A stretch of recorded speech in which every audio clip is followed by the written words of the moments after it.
We made this. Welcome to the Starlight Ballroom. Hey!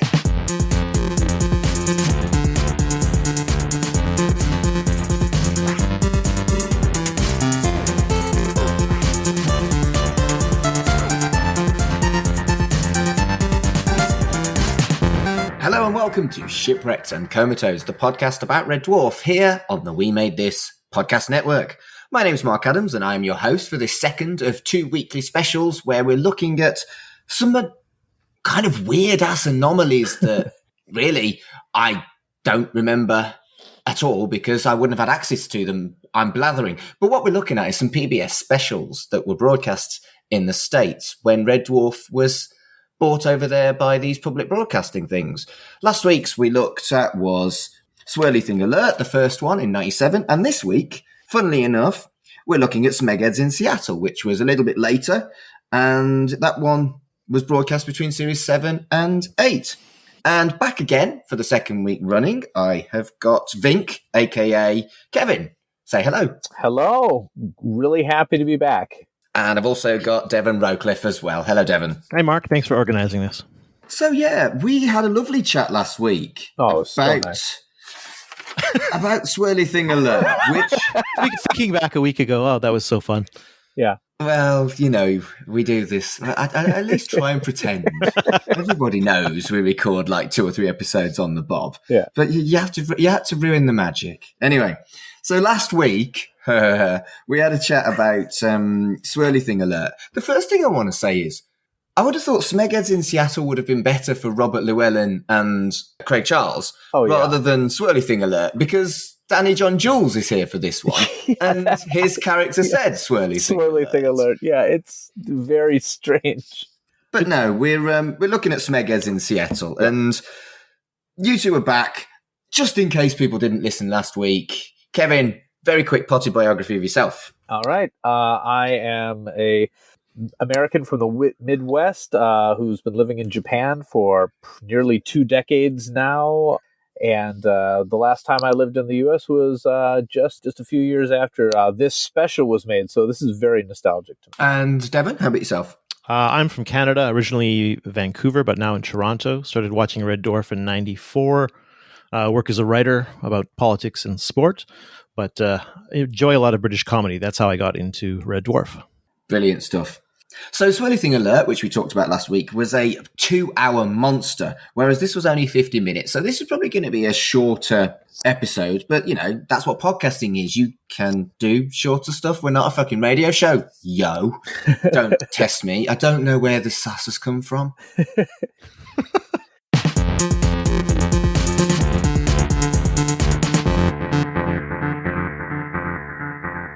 Yeah, so let's talk about Smegheads in Seattle. Like I said, it was broadcast between Series 7 and Series 8. It had Craig Charles and Danny John Jules going over to the States to do some promo work and some interviews in a similar vein to what Robert Llewellyn and Craig Charles did on the previous episode. And the first thing I noted was the music was just... What? Go into detail for us, Mark. Yeah. Just, I mean, obviously these things are dated, but yeah. Oh dear. I think it was dated then, surely. Royalty free. Oh, is that what you think it is? Oh, yeah. Do you think it was as... So, you know, when it comes to podcasting, I either ask Colin... because he's a musician and he did our theme tune for this particular show, or I use royalty-free stuff. And you quite often hear the same royalty-free things again and again and again. There's stuff like, for example, that the Yogcast use, that it's free access, and so everyone fucking uses it. And it's like, fuck. Oh, yeah, I have to do promotional videos as one of the things in my job, and we use these things, and I get them from the YouTube royalty-free libraries or whatever, and then you hear them again, like in a commercial or for a smartphone game, and I'm like, oh, okay, I know which song you're using. Yeah, But with PBS, yeah, they probably bought a collection of 8 tracks back in the late '80s or whatever that were like royalty-free music, and then they're like, well, we have 7 songs that should do it. Yeah, a lot of these channels had very small, low-budget catalogs that they might actually buy. There might be licensing involved, but these would be absolute dreck, Yeah, they spent most of their budget just getting the things. So like they had very small studios. The Seattle one's probably much better funded than the one from my local area, because we didn't bring in Craig Charles, but they have their little studio where they do like local programming. We talked last time about how you didn't really know much about PBS, but you maybe heard of some of the talent that, things that were created that premiered on PBS or were partially funded by, such as Sesame Street, The Joy of Painting with Bob Ross. These were all PBS shows. No way. Yeah. I didn't actually know that. That's amazing.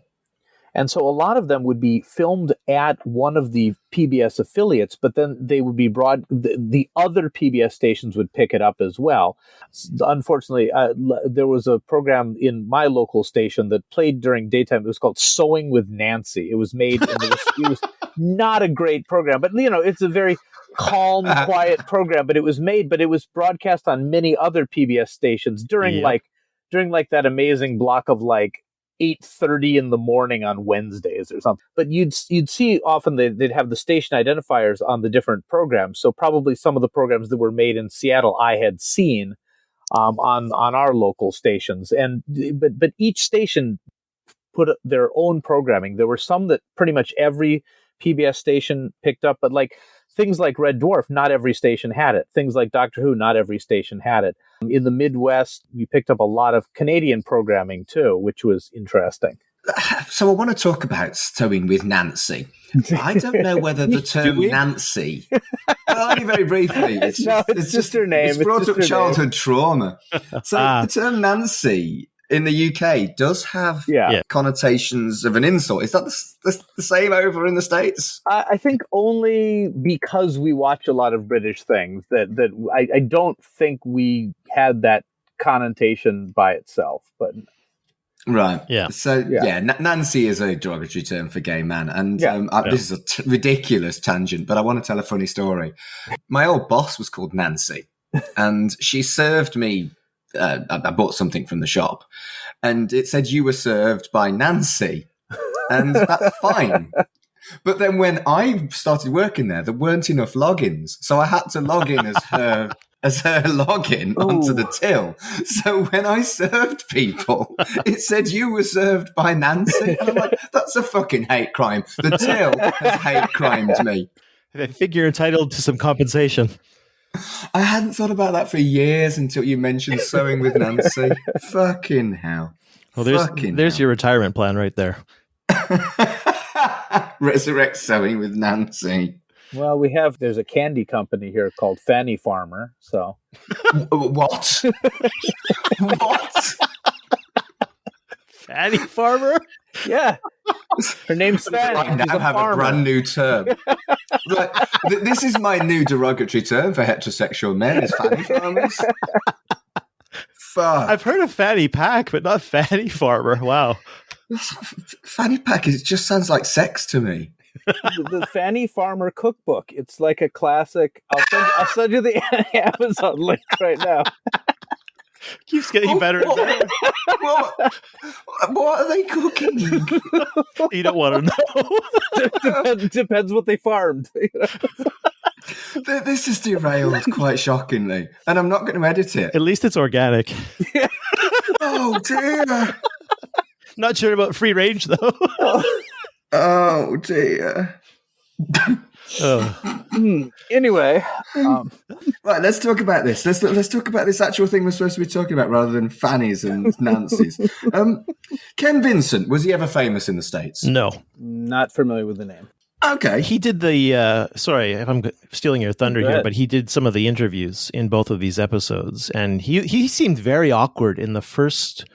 1 year ago, the Sorley Thing alert. He seemed very awkward, but he was a lot more comfortable in this one a year later. Okay, he was that guy. Okay, that's why I'm asking, is because he'd clearly improved, and we saw what's-his-face, Joel McHale, in the previous one as well. Yeah. And I wondered whether he was also famous, but he's just not. I've literally never heard of him outside of these Red Dwarf interviews. I've never seen him in any other KCTS production, so maybe he just escaped my radar, but yeah, definitely not famous. But I don't know about you, and I don't know whether I'm blaming Ken Vincent or not for this, but it felt like Craig and Danny weren't as good as an interviewee combo as Craig totally and agree. Robert, because they just talked over each other constantly. Yeah. Mm-hmm. And it was quite jarring to watch them as like a duo in this, whereas I thought that there was a really good chemistry between Robert Llewellyn and Craig Charles, whereas this just felt like two drunks just trying to get one up on each other in a lot of ways. Well, they literally were in the past, weren't they? When they were filming the early series, the two of them would go out clubbing until about 5 a.m. or something like that. So I think they're used to finishing each other's sentences and interrupting each other, but that didn't make for the greatest audio in a television special, did it? No. It really didn't to me, no. I thought the chemistry of Robert and Craig was much better, and as you said, as interviews, I mean, they seemed like they were having a lot of fun. Yeah. It seemed like a lad's day out rather than a promotional tour piece. Whereas it did feel a little bit like, they were clearly friends in the previous one with Robert and Craig. Yeah. And also this felt like it was on a even smaller budget. It was half the length. They didn't have them going out and doing interesting things. I think it kind of reflected how Red Dwarf was fading as well, because let's be blunt, Series 7 and 8 were not as good as Series 5 and 6. And I think the viewing figures had dwindled a little.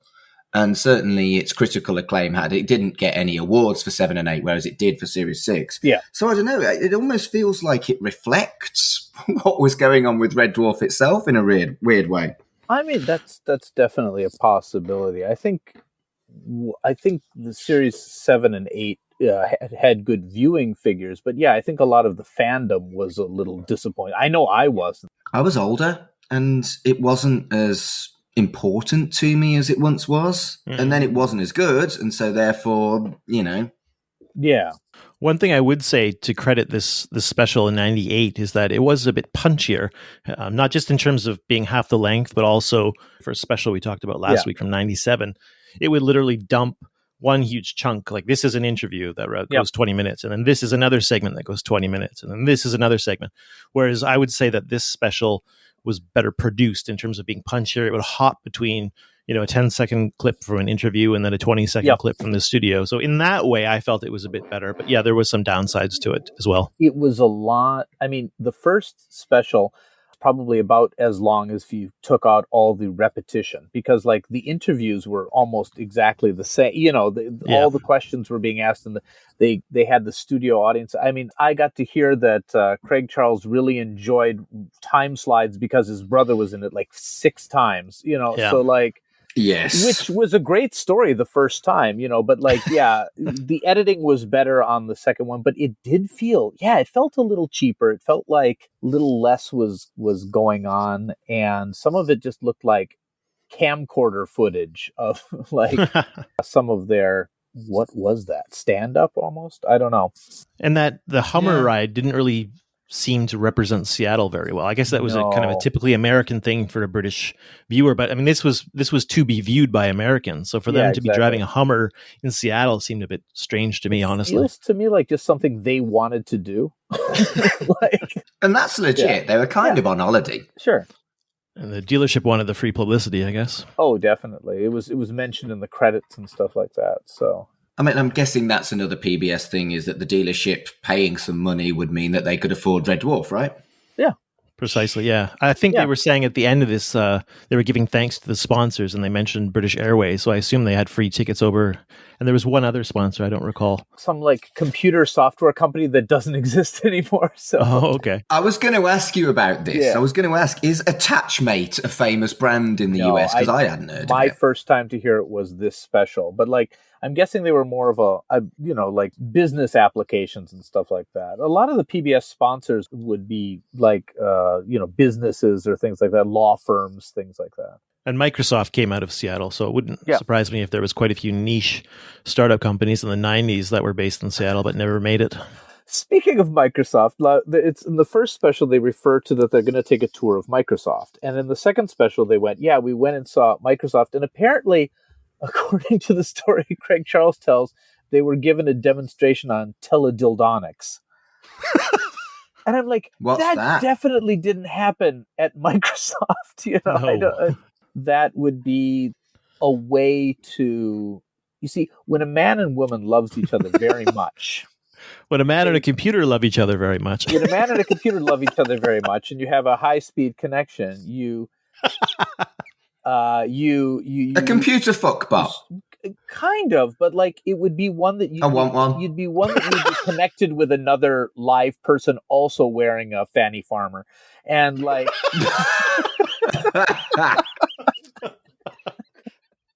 Oh, I'm sorry. It's this one got way dirtier than the first one. It really did. I'm shocked. Americans are supposed to be like reserved and not talk about sex. Oh, were we talking about sex? Sorry, it's different words here. So, what was in that cup of tea we had? Indeed, but if anything, this one, even though it was made later, in the later on, almost into 2000, felt much more 90s than the first. Oh one. Yes.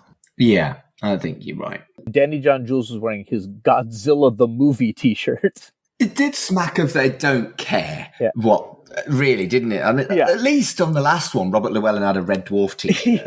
Yeah, it was funny. But in terms of the 90s content, it was amusing to hear Craig Charles crack a joke during his stand-up routine about the time it takes to download a naughty photograph. Yeah. I was either from the very early internet or pre-internet when you had to use a modem. And of course, he was cracking gags about the Bill Clinton sex scandal as well. I was going to say tons of Bill Clinton jokes in there, and then Craig Charles was singing an R. Kelly song. I mean, that triggered me. Fucking hell! I was like, But this would have been like the year after Space Jam. But I mean, it was so 90s. They went to a Seinfeld viewing party. Now, I was going to ask you, Seinfeld doesn't seem like it was a big thing in the UK. I've heard of it. I've never watched it. But like, it was the biggest thing. Like the last episode of that being shown, like shops were shut down. Like it was huge, huge thing. You know, the funny thing is, if you look at the ratings for Seinfeld over the seasons or the series, it didn't go up that much. I think it was just a really good marketing stunt to say, oh, it's the last episode, and everyone got sucked in. I think so. I mean, it was definitely a popular show during it. Oh, yeah. But for our purposes, it dates it lets us know exactly when this was filmed. That would have been May 1998. Yep.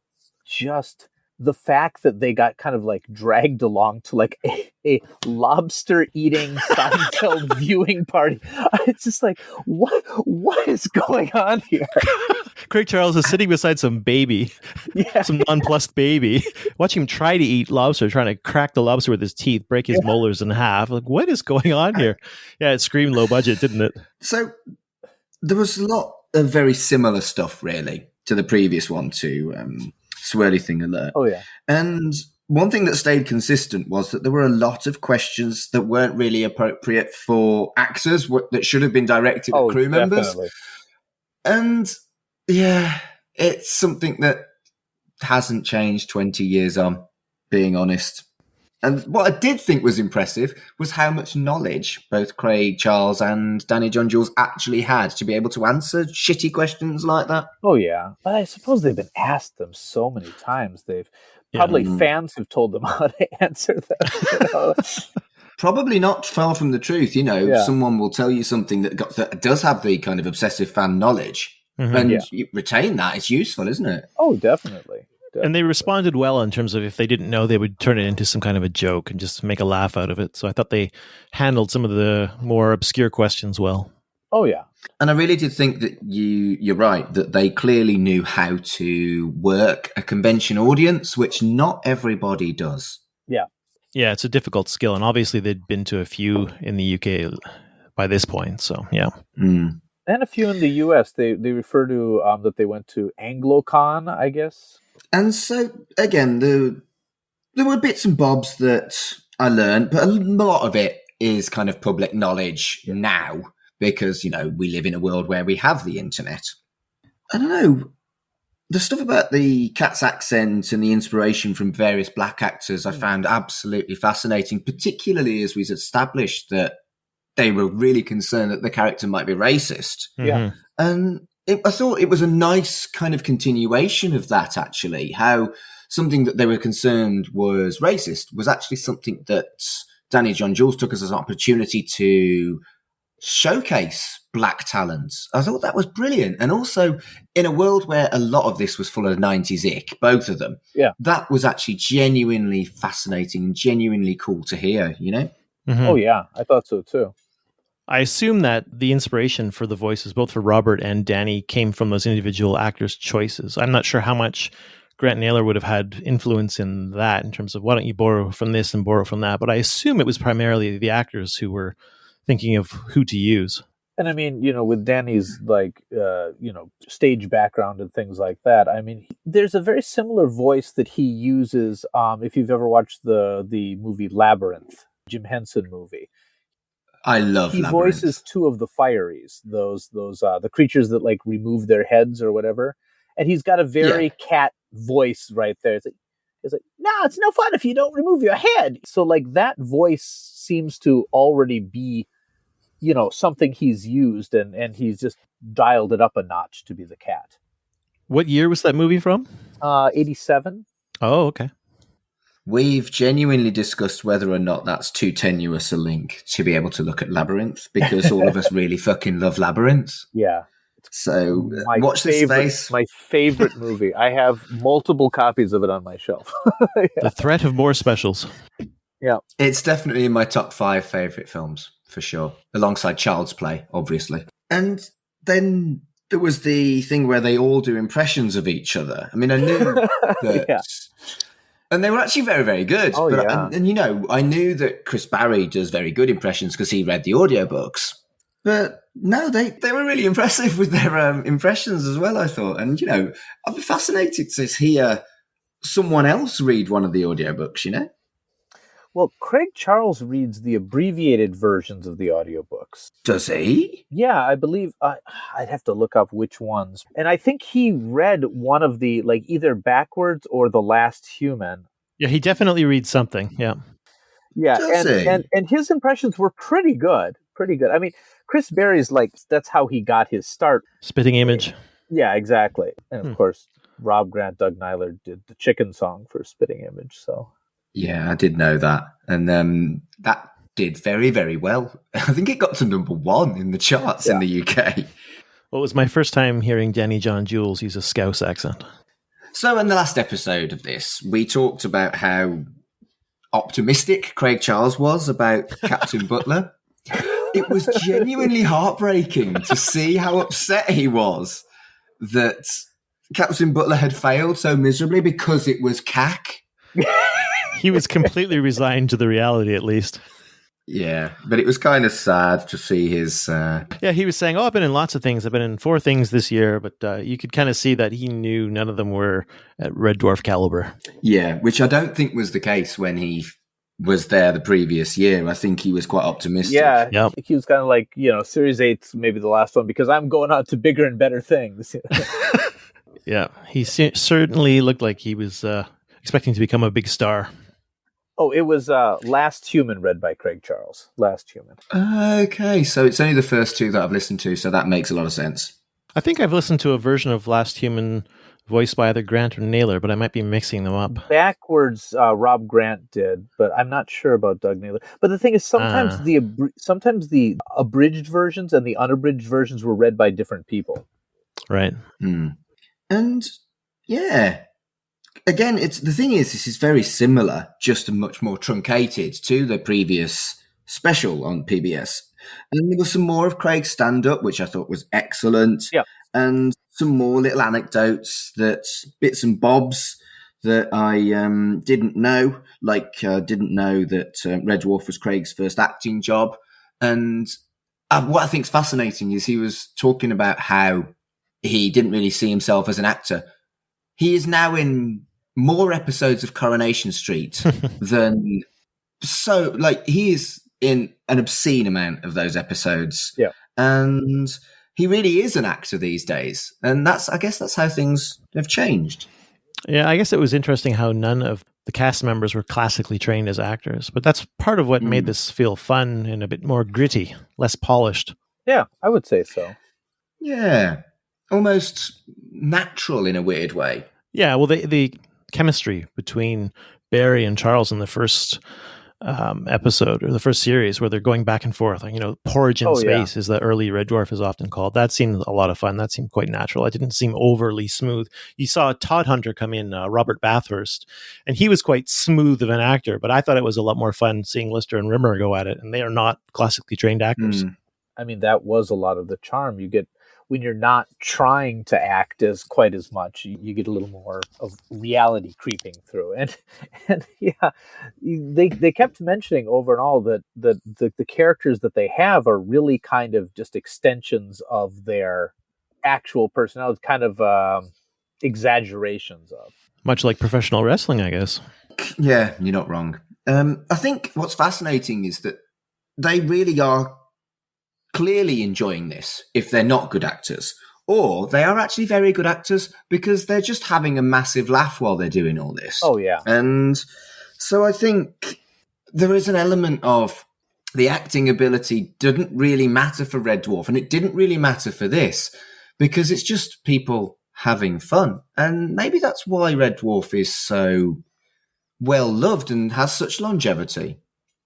Yeah, what was that in a recent interview? They said like Craig Charles was talking about that he doesn't see himself doing all of these other roles, forever. They're limited time things, but Red Dwarf is one that will always be.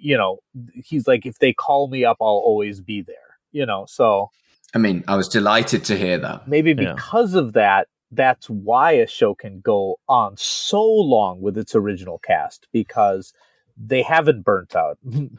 I'd say Craig Charles in particular, rather than trying to posh up his voice like a Scouse actor like Leonard Rossiter did in The Fall and Rise of Reginald Perrin, you have Craig Charles actually amplifying his Scouse accent. And as we're saying, you're just taking the real persona and dialing it up to 11 or 12, and that did make it feel a lot more real. And the stuff on Backwards was fantastic, particularly for the time. I think a lot of this information that we now know and take as like all the fans will know this kind of thing, I think that would have been absolutely fascinating and something very brand new. There was a lot of stuff like that in this episode. Oh, yeah. And I don't know of any special of its equivalent that was made in the UK at this time. No. I don't know. This might have been some of the first times these stories were put to a media that you could watch outside of a convention, because there weren't commentary tracks at this point. There weren't tell-all books. You basically had the episodes that aired and maybe some behind the scenes from like Robert Llewellyn's book. Yeah, and there was some coverage of this sort of thing in the Smegheads, which didn't last all that long. And they were finished by this point. Yeah, but again, Americans certainly wouldn't have accessed the Smegheads very easily. No, I had, but but I ordered them from the UK, yeah. Yeah, I think Smegheads were available in one or two stores in Vancouver, but they were definitely a niche artifact over here. But other than that, this one just felt very short compared to the other one. Oh, yeah. And I did watch them out of sync. I watched this one first, not realizing. And so I watched them in a weird order. Well, the only other order that it could have been other than the right order.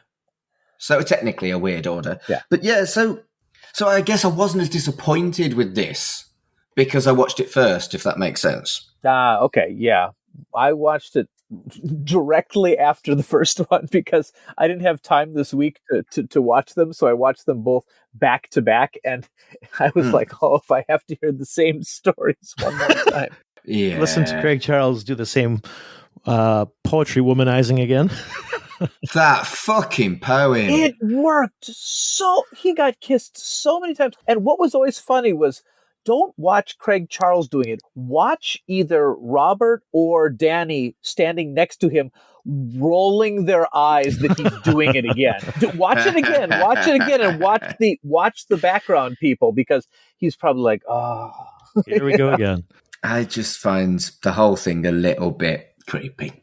One thing I thought was quite good in the second special, and we didn't see much of it, was the isolated interview that Danny John Jules was giving. So when he didn't have Craig Charles beside him. So we learned, for example, that he was performing in musicals while he was filming Red Dwarf Series 1 and 2, and also getting pissed at night with Craig Charles.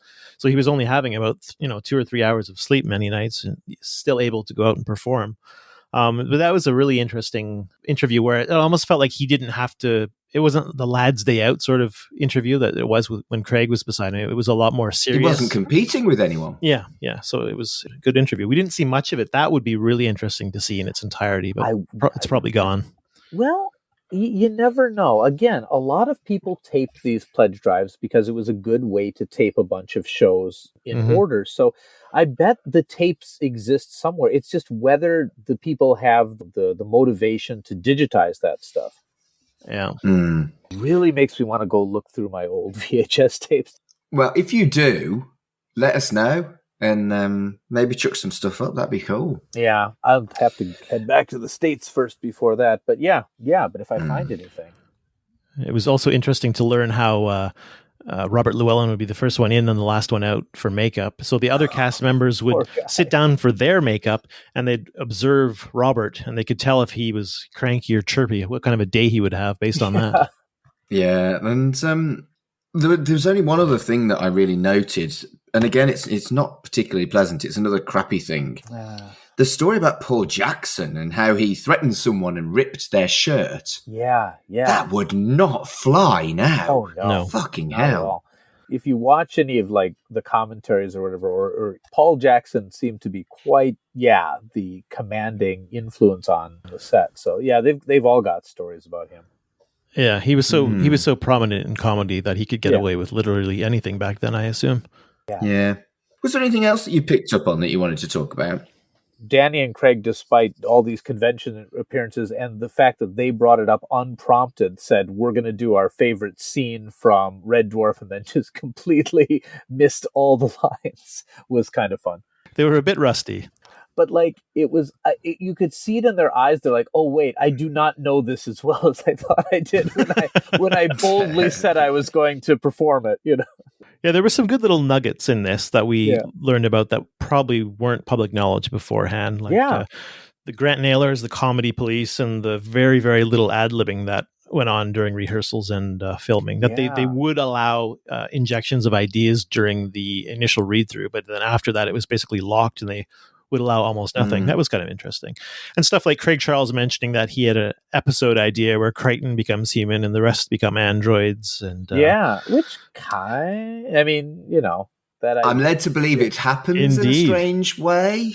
Not exactly as he says, but also how they were talking about, they were talking about comparing during the whole ad lib thing, comparing like an American show with a whole team of writers to their show, which had basically 2 writers for the first 6 seasons and then a few guest writers, but mostly, all in-house.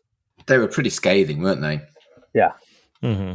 I think they were fair when they said that it does work sometimes, but it doesn't work for something like Red Dwarf being converted. Yeah. And there's a lot of shows that have struggled like Red Dwarf did when they were looking at doing a remake in the States. Oh, yeah. I can only really think of The Office that's done really well. All in the Family is probably the most famous one that came from a British show. And then Sanford and Son came from Steptoe and Son. There's some that did fairly well, but like in recent times, not really. The Office, yeah, The Office. Yeah, I think Odd Couple was another one, if I'm not mistaken. Really? Is it? I think it might have a different name in the UK. I'm not quite sure, but yeah, there aren't that many, and most of these shows that did cross the pond successfully were in previous decades. Yeah, they tried so many of them. There was a US version of Coupling. There was a US version of Men Behaving Badly. There's a US version of... Wasn't Coupling a ripoff of Friends, though? Yeah. And so the US tried to rip off the ripoff. Okay. Yeah. Wow. Back and forth it goes. That's what we do. Do you know how many Spider-Men we have? A lot. We have a lot of Spider-Men. So It's true. It's true. Well, I learned that Chris Berry had a fear of flying. That was news to me. yeah, Yeah. I wonder if that's why he didn't go to the convention that I signed up for. Maybe. Yeah, it's a possibility. When I heard of that, I immediately thought of the Tomb Raider movie that he would have filmed in Hollywood. Yeah, I guess he got better. Yeah. Yeah, I think he said he was doing a documentary about engineering or something, which sounds more like a Robert Llewellyn thing to do. But apparently he had to fly for that documentary, and that's when he got over the aerophobia, as it's called. Very interesting. I mean, just in general, these specials were just fascinating. They really were, and I'm glad we've done it. I don't think I'm ever going to watch them again. Oh, no. But I think as a one-off, I think they were great fun to watch. And there were some little tidbits that even now was stuff I didn't know about Red Dwarf. And in this day and age with the internet, we know so many of these little facts and figures. So to look back at something 20 plus years ago and to learn something new is interesting. Would you recommend that people watch them if they haven't already watched them before this? Kevin? Yes, I would. But not before you've watched like all the main things. Do you know what I mean? Like, yeah, I feel like there's value to them, but I wouldn't recommend them over many other things. That seems fair. For me, since I've watched all of Red Dwarf and quite a bit of the special features from various things and a lot of strange videos like the tongue-tied video and its making of and stuff like that, for me, there's very little new information, but the fact that there was some at all was the most surprising thing. Yeah, I'd agree with that. Would you agree, Devon? Yeah, I mean, if you're listening to a Red Dwarf podcast, you're probably a bit of a Red Dwarf geek, so you might as well. That's what I was going to say. Yeah. It might not be top of your list, but there's some interesting curios, especially if you want to see these snapshots in time from 97 and 98. These can be fascinating. Yeah, if you chuck it on while you're doing your ironing or something, you don't need to sit down and concentrate and watch it with the critic's eye that we did to prepare for this episode. I think if you chuck it on and just listen to it in the background while you're getting on with some housework, I think it's something really fun for Red Dwarf fans, actually. And I think it does have some real value and interest. So, yeah, I would recommend it. They were both pretty fun. I've seen so many interviews with the different cast during just, the DVD special features and things, but all of them were recorded with tons of hindsight because they were made in the 2000s, and so they were reflecting on something that happened a long time ago.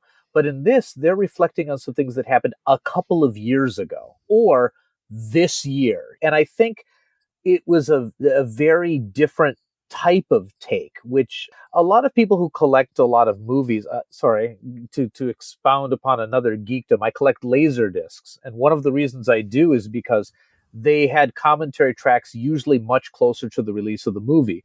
When it came to re-releasing them on Blu-ray or whatever, they usually recorded a new commentary track.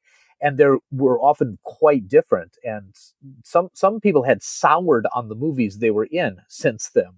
So it's really interesting sometimes. I think you're right. The value is in the snapshot of the exact time, which is something we said about the Smegheads as well. So, yeah, I think that if you're watching it as almost like a historical document without the hindsight, which can to some extent ruin it, I think you bang on, actually. Yeah. Is there anything I've missed that you did want to talk about before we say cheerio? One thing that made me chuckle at the very end when they were naming the sponsors, there was a kind of a posh American voice, and he had to say the name of this special. So hearing a posh American say Smegheads was quite amusing. Smegheads in Seattle was, Exactly. You wonder if he knew what Smeghead meant. Not a chance. Well, you know what? I gotta bring up that one moment in the special when probably a child in the audience goes, "What's a Smeghead?" and they just yes. they just break down. They're like, "Oh, That was one of the funnier moments of the first episode. Yeah. Yeah. If a child asks you what Smeg is, it's not a good day, is it? No, it's not. It's a particularly intimate thing to be explaining, isn't it? You'll find out one day. Yeah. Oh, dear.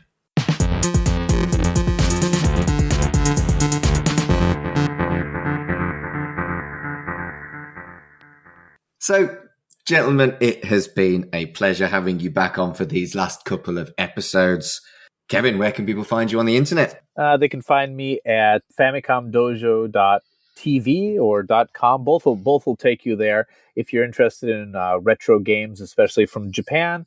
If you want to find out about our television podcast where we talk about new and old shows, that would be Two Boobs Watch the Tube. Just be careful. Safe search on while you're looking for that. So, because you make a couple keystrokes wrong and you're on the Fanny Farmer website.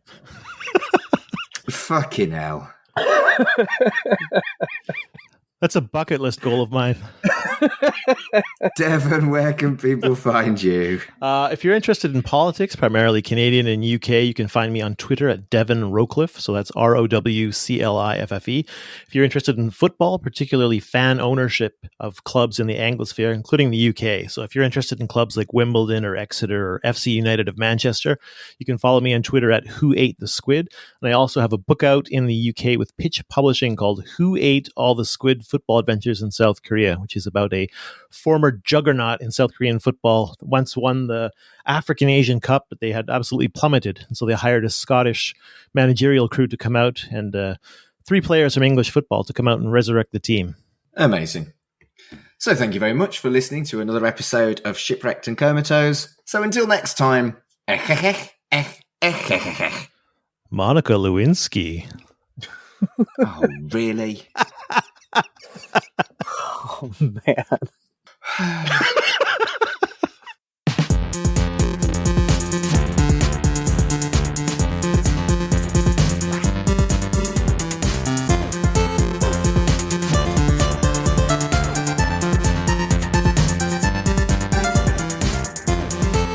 Shipwrecked and Comatose, a Red Dwarf podcast, was created and produced by Mark Adams and Kurt North. You can find us on Twitter at Red Dwarf Pod, and we are part of the We Made This Podcast network, which can be found online at wemadethispod.com or on Twitter at We Made This Pod.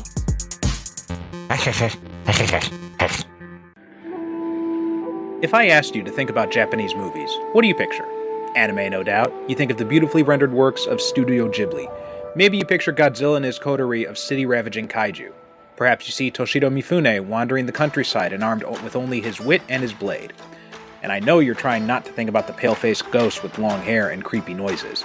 And maybe you're a fan of the exploitation type of cinema, where schoolgirls wield chainsaws and machine guns with abandon.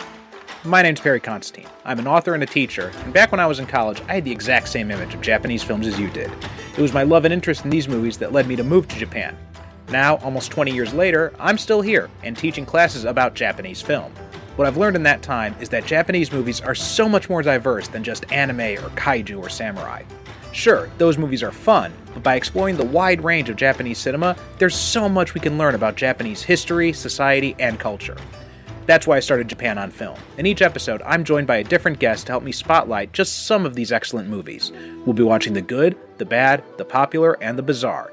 Come along with us on a journey into the wide, wonderful, and sometimes very weird world of Japanese cinema. Listen to the Japan on Film podcast on Apple Podcasts, Spotify, or wherever you get your podcasts, and visit our website, japanonfilm.com.